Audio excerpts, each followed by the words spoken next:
Donc je suis avec Lionel Vastol, maire d'Andrézy, une commune qui est, j'allais dire, représentative de ce que c'était auparavant la comité d'agglomération des Deux-Rives. Merci de nous accorder votre temps, Monsieur Vastol. Alors, revenons sur cette affaire des pactes fiscaux, des problèmes entre la communauté urbaine et les 7 communes qui avaient constitué un bloc pour contester ce qu'on appelle la neutralité fiscale. C'est très compliqué comme dossier. Est-ce que vous pourriez faire une sorte de pédagogie auprès de nos internautes pour nous dire qu'est-ce il faut comprendre de cette affaire? En tant que maire, vous êtes capable de nous expliquer d'une manière simple pour qu'on puisse comprendre. À la création de GPSO, il a fallu trouver des financements pour l'Interco. Donc il fallait qu'il y ait des rentrées fiscales venant des 73 communes. À partir de là, les 6 présidents des anciennes interco qui sont à l'origine de la grande interco ont travaillé et nous ont créé un pacte fiscal 2016, qui s'est révélé illégal. Parce que il générait des sorties fiscales pour certaines communes très élevées et à vie. Et surtout illégal puisque la loi dit quelque chose de très très simple. Quand on crée une intercommunalité, une nouvelle intercommunalité, il ne faut pas que les rentrées fiscales pour l'interco augmentent de plus de 15% par rapport aux anciennes rentrées fiscales des communes dans leurs anciennes intercos. Pour exemple, Andrézy, cela faisait plus 250% en plus. Il y a eu des années de négociations entre 2016, enfin des années de négociations, il y a eu des négociations entre 2016 et 2018, me semble-t-il, entre la présidence Tautou et les 7 villes de la CEDERS qui étaient les plus lésées par cette affaire. Ces négociations n'ont rien abouti. Il y a donc eu un recours auprès du tribunal administratif et le juge a donné raison aux 7 villes. Ce pacte fiscal était illégal. Voilà. Le président de l'époque, M. Tautou, avait effectivement fait appel de ces décisions et il est passé donc en appel. Alors il a fait simplement appel, non pas sur la décision globale, sur simplement le fait que on peut augmenter non pas de 15 mais de 30% les attributions des villes entre les anciennes interco et les nouvelles interco. Voilà. Donc finalement, la présidence Tautou a été achevée et rien n'était résolu. Et aujourd'hui, on se trouve avec les mêmes problèmes de l'époque. Rien n'était résolu, le nouveau président a dit « je veux négocier ». Il est arrivé, dans un premier temps, l'été dernier, il a demandé quelle était la position des nouveaux maires. Moi j'ai dit « écoutez, c'est très simple, je veux l'application du jugement, quitte ensuite à ce que l'on négocie ». Pas de réponse de l'exécutif de GPSO, et ce n'est que à partir de septembre que l'exécutif a dit on rentre en négociation si et seulement si vous enlevez tous les recours encore existants. Alors qu'est-ce que sont ces recours qui existent? Le pacte fiscal 2016 a été annulé par le tribunal. Néanmoins, chaque année, l'Interco a demandé aux villes des attributions de compensation qui étaient basées sur ce pacte fiscal. Or, ces attributions de compensation, elles n'étaient pas annulées. Les 7 villes ont donc fait un recours sur chacune des attributions 2017, 2018, 2019, 2020. Ce que nous a demandé l'exécutif de GPSO en septembre, c'est d'annuler tous ces recours. Personnellement, j'ai dit il est hors de question d'annuler ces recours. Je ne vais quand même pas me déculotter devant l'exécutif, alors que c'est l'exécutif de GPSO qui a perdu le procès et que ce n'est pas à nous d'enlever des recours qui étaient basés sur un pacte fiscal illégal que GPSO ne reconnaissait toujours pas. Hein. Normalement, la décision de justice était exécutoire. Hein. Il a fallu attendre 2019 pour que GPSO repropose un nouveau pacte fiscal 2019 qui, lui, était dans les règles, puisqu'il proposait des attributions de compensation aux villes maximum plus de 15% en plus ou moins 15% en moins par rapport aux anciennes attributions. Donc aujourd'hui nous sommes dans une situation d'impasse ou pas? Parce que j'ai compris que certaines communes allaient quand même retirer le recours, Triel ne voulait pas, il est clair, il a publiquement dit, monsieur le maire, vous êtes tout par rapport à cette... Ça s'est accéléré au mois de novembre, donc 3 semaines avant le conseil communautaire de décembre, où là tout d'un coup le président dit « je vais enlever mon appel ». sur le pacte fiscal 2016. Et en contrepartie, je veux que vous enleviez tous vos recours. Là, les 6 villes sur 7 étaient d'accord, puisque M. Cognet s'engageait à appliquer le jugement et donc à proposer aux villes des attributions de compensation à payer ou à verser de maximum plus de 15%. Donc là, c'était plutôt bien parti. Sauf qu'à 24 heures du conseil communautaire, nous avons été à nouveau convoqués par l'exécutif de GPSO, et là il y avait une condition supplémentaire, c'est que, ok, on va accepter le pacte fiscal 2019, donc maximum plus de 15%, sauf pour 2017, où là, on vous demande de faire un geste, et de payer l'attribution de compensation 2017. Très clairement pour Andrézy, cela signifiait quoi?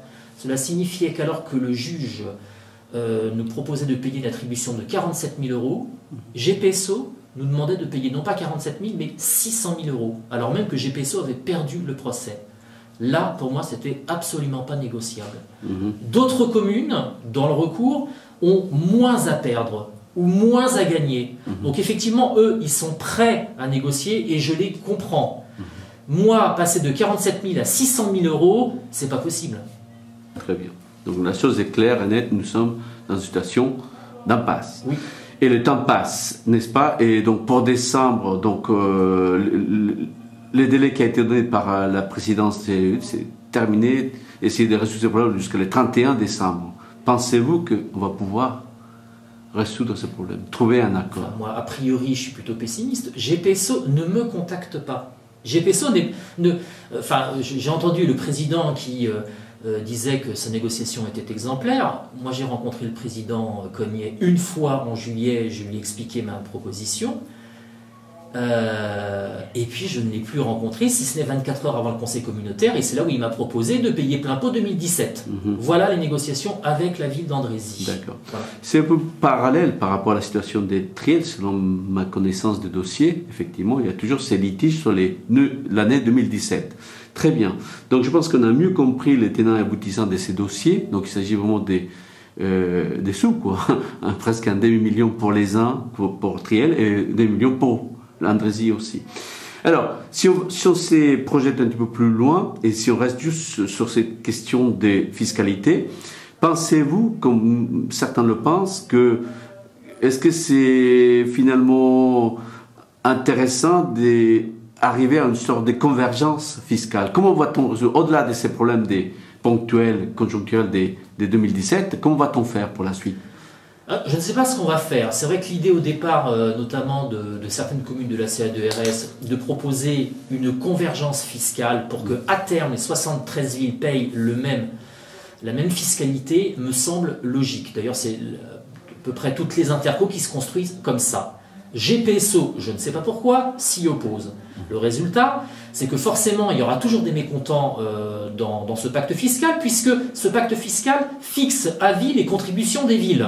C'est tout de même incroyable. Je peux comprendre que des villes, au départ, riches, qui est à l'origine de nombreux investissements, payent plus, mais ces investissements sont censés profiter à toute l'interco, donc il faut qu'en 10 ans, en 15 ans ou en 20 ans, je ne sais pas, ça se négocie, il faut qu'à terme il y ait une convergence pour que tous les habitants des 73 villes payent le même taux de fiscalité auprès de GPSO. Ça, alors moi je suis que depuis juillet, donc je n'ai pas été dans toutes les réunions au préalable, mais ça effectivement c'est quelque chose que je ne comprends pas et qui aurait peut-être pu résoudre plein de soucis. Très bien. On avance. Alors nous, de mon côté, j'ai aussi envie de vous dire, peut-être avoir votre point de vue, et j'ai constaté dans la dernière réunion de conseil communautaire que certains, même au sein de l'exécutif, s'est posé des questions sur l'insécurité que cette situation va créer, va provoquer, une insécurité juridique, voire politique de l'affaire.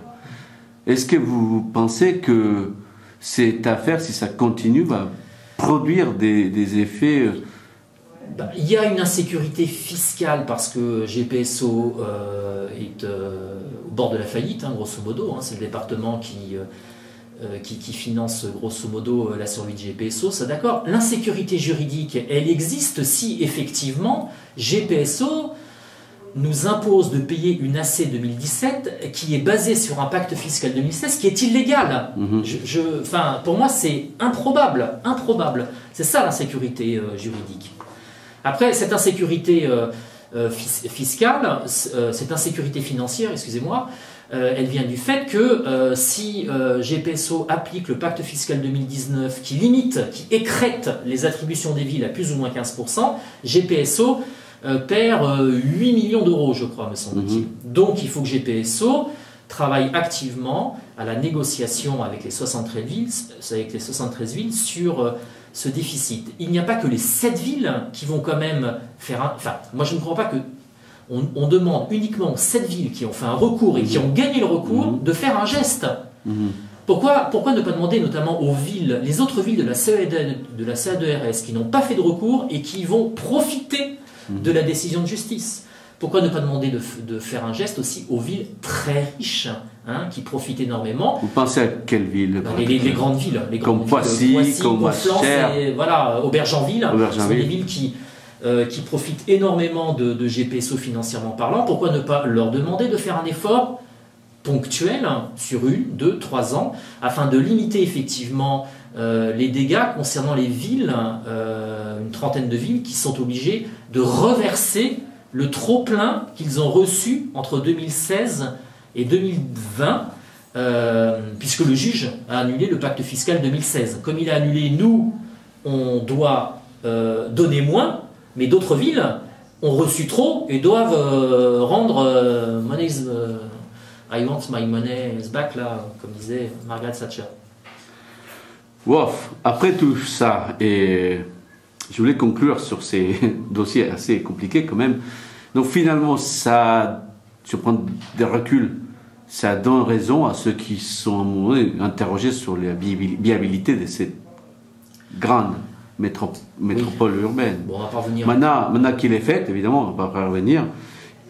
Comment peut-on faire aujourd'hui, une fois, admettons qu'on arrive à résoudre ce problème, quels que soient les moyens de négociation, et on arrive, je l'espère, comment va-t-on faire pour les années à venir pour pouvoir créer un espace qui est, j'allais dire, de l'économie, des logements, de l'environnement, autrement dit, créer ce que j'appellerais un projet des territoires, qui pour le moment je ne le vois pas. Ah bah, attends, vous le verrez, vous ne le voyez pas, je pense que vous ne le verrez jamais, parce qu'une interco de 400 000 habitants, 73 villes, 100 villes-centres, avec des bassins d'emploi, des bassins de vie totalement différents, avec, comment dirais-je, un type de population, des modes de vie relativement différents, vous n'aurez jamais une politique commune. Voilà. Mais par contre, si les bases financières de l'Interco sont solides, on peut envisager un modèle pluriel. Avec une partie confluence qui a ses problématiques et qui aurait ses priorités, un territoire mantois qui aurait d'autres priorités et d'autres problématiques. Je pense que c'est, me semble-t-il, la seule voie de sortie pour que GPSO puisse enfin devenir une interco digne de ce nom, c'est-à-dire qui rende un vrai service public aux villes et aux habitants. Merci Monsieur Bastol pour cette précision, pour cette analyse qui est quand même assez intéressante pour les internautes et pour les lecteurs du journal des Deux Rives.